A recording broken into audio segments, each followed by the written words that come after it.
m'appelle Abdoulaye Diallo, je suis le coordinateur national du projet NBS Forêt Guinéenne, un projet qui porte sur l'adaptation au changement climatique au compte du Centre d'études de coopération internationale, le CECI Guinée.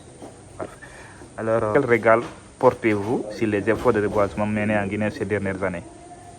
J'ai un regard très mitigé par rapport à la politique environnementale de reboisement dans notre pays. Et il est mitigé parce que dans la plupart des cas, le reboisement s'est fait avec des espèces exotiques à la place des espèces locales. Mais il faut dire que la volonté existe. Le gouvernement est en train de mener des actions pour faire de ce reboisement une réalité, de cette restauration environnementale une réalité. Mais il faut dire qu'il y a beaucoup de manquements qu'on peut constater sur le terrain ou qu'on pourrait éventuellement corriger. Alors, peut-on dire que ces campagnes ont réellement eu un impact visible sur le terrain? Non, pas très visible, parce que comme je le disais tantôt, on appelle le reboisement avec l'utilisation des espèces exotiques n'est pas très favorable. C'est un reboisement qui ne favorise pas la biodiversité. Et très souvent, ce reboisement est confié aussi à des organisations qui ne sont pas très spécialisées en la matière. Et lorsque ces organisations font le travail sur le terrain juste pour aller faire le planting des espèces et finalement il n'y a pas de suivi. Du coup, quand vous revenez quelques temps après, vous trouvez que pratiquement plus de 80% des espèces des plantes reboisées pratiquement ont disparu. À vous, en tant qu'expert et surtout activiste qui est tout le temps sur le terrain, quels sont les principaux obstacles rencontrés dans la mise en œuvre de ces initiatives d'après vos remarques? Moi, je pense que la principale difficulté, sinon les obstacles que rencontre cette belle initiative sur le terrain, c'est la non-implication des communautés. Comme vous le savez, toute activité pérenne qui se voudrait réussir sur le terrain se doit d'impliquer les communautés à la base parce que, comme un adage le dit très souvent, aidez-moi sans moi, c'est contre moi. Donc il va falloir véritablement impliquer les communautés locales dans le choix des espèces locales, dans le choix des endroits qu'il faut reboiser. Il faut les impliquer de bout en bout pour que ce reboisement soit une réussite. Ça, c'est d'un côté. De l'autre côté, il va falloir impliquer nos institutions de recherche dans le cadre de la mise en place des pépinières de ces espèces locales. Il va falloir aussi définir une politique adéquate que chacun de nous doit suivre, que ce soit la communauté, les organisations partenaires ou bien l'État, pour vraiment faire en sorte que cette initiative réussisse. Mais force est de constater aujourd'hui que l'implication n'est pas comme ça et la politique n'est pas très bien suivie sur le terrain. Et le suivi aussi du reboisement n'est pas une réalité. Donc, ce qui fait qu'il y a assez d'obstacles qui empêchent vraiment la réussite de cette action. Alors, le CNRD, à l'avènement du CNRD le 21 septembre, il y a eu un nouveau concept qui est né. On parle maintenant de la refondation de verte. Qu'est-ce que cela signifie selon vous concrètement? La refondation verte, c'est une politique que le gouvernement a mis en place pour non seulement arriver à l'autosuffisance alimentaire de la population guinéenne, mais aussi restaurer notre environnement. C'est une politique qui se veut respectueuse de l'environnement, une politique qui se veut durable. Mais comme vous le savez, hein, la politique de développement n'est pas que des slogans. Et derrière les slogans, il faut apporter des moyens financiers, les moyens techniques et les moyens humains. C'est vrai que le CNRD, depuis son avènement, a fait beaucoup d'efforts et a beaucoup de volonté de faire de notre pays vraiment un endroit où il fait bon vivre, un endroit où les communautés arrivent à satisfaire leurs besoins de base, surtout dans le domaine alimentaire. Mais il faut dire également que beaucoup reste à faire parce que très souvent, certaines personnes responsables n'ont pas toutes les compétences, toute l'expérience, ou bien même n'ont pas les moyens de la politique sur le terrain, ou bien les politiques définies pour accompagner cette politique de refondation ne sont pas suffisamment, si vous voulez, décrites et connues des différents acteurs. Donc voilà pourquoi il va falloir qu'on réfléchisse davantage et qu'on implique les différentes parties prenantes, que ce soit au niveau du gouvernement, que ce soit au niveau des partenaires techniques et financiers, que ce soit au niveau des communautés, pour que chacun joue le rôle qui est le sien afin d'aboutir à cet objectif qui pour moi est très noble. Cette initiative disons, c'est comme si c'était une rupture. Mais est-ce que vous voyez un changement par rapport à celles qui étaient déjà là, les initiatives qui étaient là? Bon, très sérieusement, je pense qu'il n'y a pas eu de changement. C'est ce que je disais tantôt. Et en fait, les campagnes de reboisement que nous connaissons en Guinée ne datent pas d'aujourd'hui. Malheureusement, ceux qui sont venus continuent de repasser sur le même chemin. Et on dit très souvent que lorsque vous passez par un chemin, vous réussissez, vous repassez par le même chemin. Mais lorsque vous passez sur un chemin, vous échouez, il va falloir se réinventer pour vraiment réussir et faire du succès dans les initiatives que nous sommes en train de poser. Présentement, ce n'est pas ce qui est en train d'être fait et le reboisement s'est fait comme on a l'habitude toujours de le faire, utiliser des arbres exotiques, utiliser des organisations qui ne sont pas spécialisées, aller faire des reboisements sans impliquer les communautés, etc., etc. Ce sont autant d'obstacles qui vraiment empêchent la politique actuelle de réussir. Il va falloir apporter des changements si on veut aller de l'avant. Oui, en parlant des initiatives, des belles initiatives que le CNRD en tout cas entreprise, vous avez quand même salué cela. Cela se matérialise d'ailleurs par l'augmentation du budget alloué au ministère de l'Agriculture et de l'Élevage. En 2023, on est passé de 380 milliards de francs guinéens à 1915 milliards de francs guinéens. Oui, c'est un très très bon pas vers la bonne direction. Je pense que comme je le disais tantôt, pour réussir cette politique, il va falloir des moyens. Il va falloir des moyens financiers parce que c'est avec les moyens financiers qu'on peut bâtir, si vous voulez, des infrastructures solides, qu'on peut bâtir des politiques solides et qu'on peut utiliser aussi pour renforcer les compétences des personnes ressources, sinon des cadres qui vont appliquer cette politique sur le terrain. C'est un très bon pas vers la bonne direction. Mais n'oubliez pas que dans le cadre de la budgétisation du développement, c'est la prévision. On souhaite que cette prévision soit réalisée au finish pour permettre vraiment que cette politique ambitieuse et très positive du CNRD soit une réussite en faveur de nos communautés sur le terrain. Peut-on dire que le concept de Fondation Verte est-il porteur ou reste encore flou dans sa mise en œuvre? Oui, porteur est encore flou. Porteur parce qu'il faut partir de quelque chose. Et, vous savez, les mots sont très forts. Donc, je pense qu'avec le slogan, ça peut donner de la motivation aux communautés, ça peut donner de la motivation à l'ensemble des parties prenantes. Mais derrière, il va falloir aussi faire de l'accompagnement, mettre en place des politiques d'application de ce slogan. Et on ne peut pas se limiter au slogan, on ne peut pas continuer à encourager les gens sans mettre quelque chose de solide derrière. Et quelque chose de solide derrière, c'est l'implication effectivement de ces personnes, c'est la formation des cadres, c'est véritablement la mise en place des structures adéquates capables de soutenir la politique, mais c'est aussi la formation et l'implication des services techniques.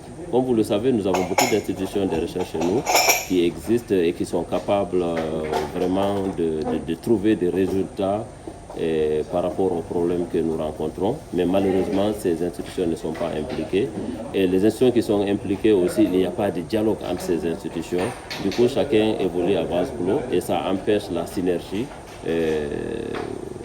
d'action pour aller vers le résultat souhaité.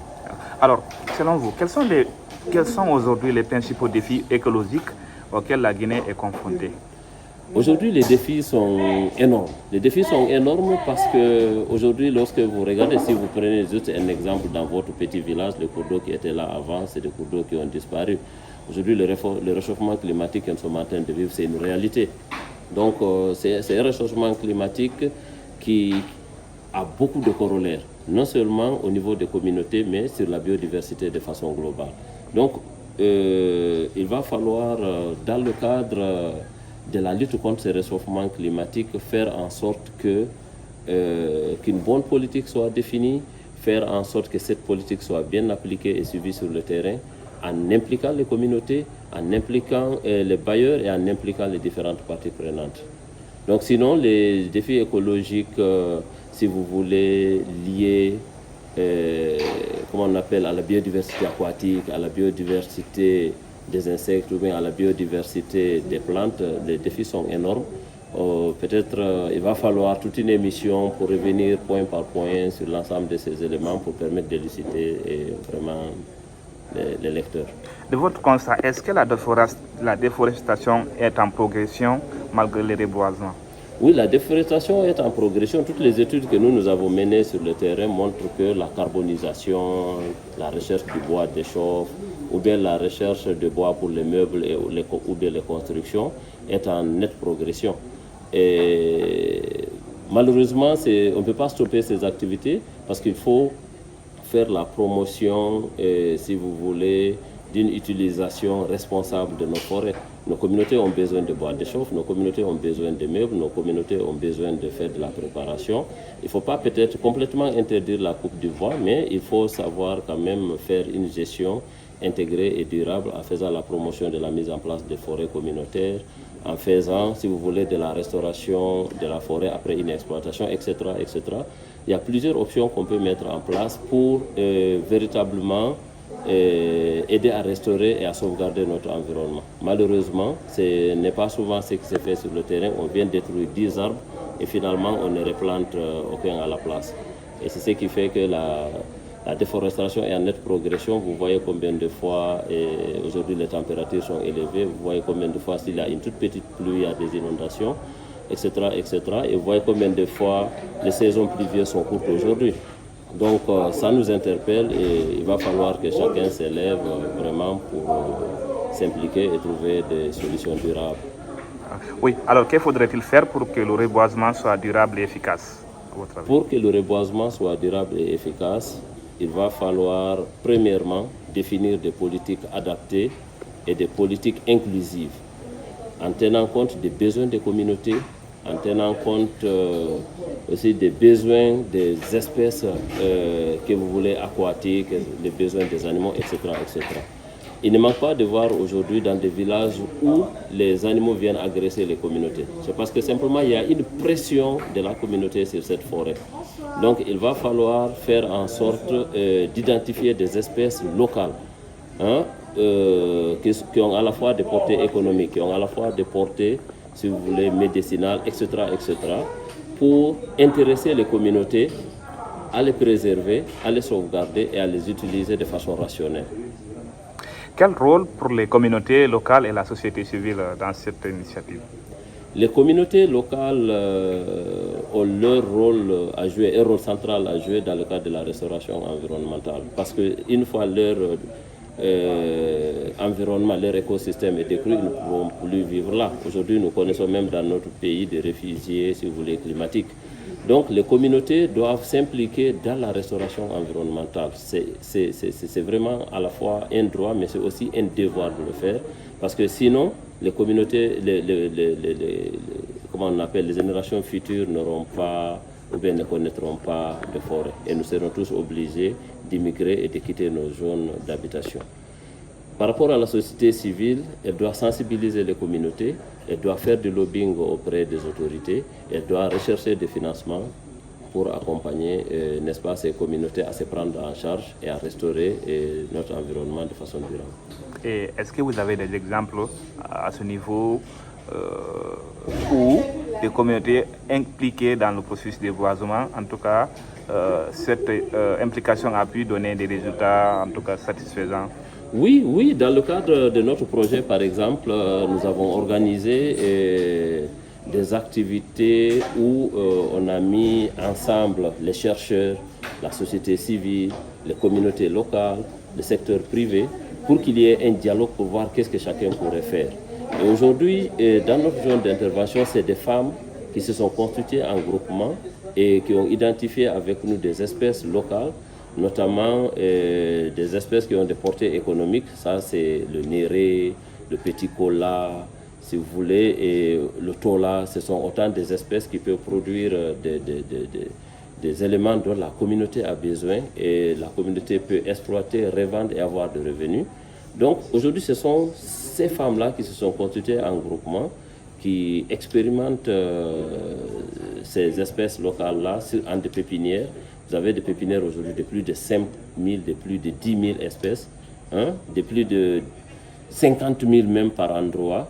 où, si vous voulez, les pépinières sont uniquement constituées d'espèces locales, aucun arbre ou bien aucune espèce exotique. Donc c'est vraiment des exemples de réussite dans la zone d'intervention où c'est les communautés elles-mêmes qui s'élèvent pour aller identifier les zones à restaurer, qui s'organisent pour mettre en place des pépinières, etc., etc. Donc les exemples ne finissent pas. Partout dans notre zone d'intervention, aujourd'hui on a plus de 50 groupements qui font des pépinières dans la zone d'intervention de notre projet. Oui. Mais comment convaincre aujourd'hui ces 5 communautés à s'impliquer dans le reboisement avec ces pépinières, d'autant plus que d'autres, surtout côté femmes, elles sont habituées à faire des cultures maraîchères? Oui, au fait, il faut de la pédagogie. Il faut de la pédagogie, c'est d'abord venir auprès de ces communautés pour les sensibiliser, les montrer l'importance de ce reboisement, les conséquences du réchauffement climatique. Une fois qu'elles sont conscientes, parce que chacun peut donner des exemples, le changement climatique, ce n'est pas ce qu'on attend, aujourd'hui on le vit. Donc une fois vous les sensibilisez, vous discutez avec les communautés, ensemble vous identifiez les actions à mener pour lutter contre le changement climatique, les choses vont aller d'elles-mêmes. Et nous, c'est ce que nous sommes en train de faire sur le terrain. Les communautés s'impliquent, on n'a aucun problème.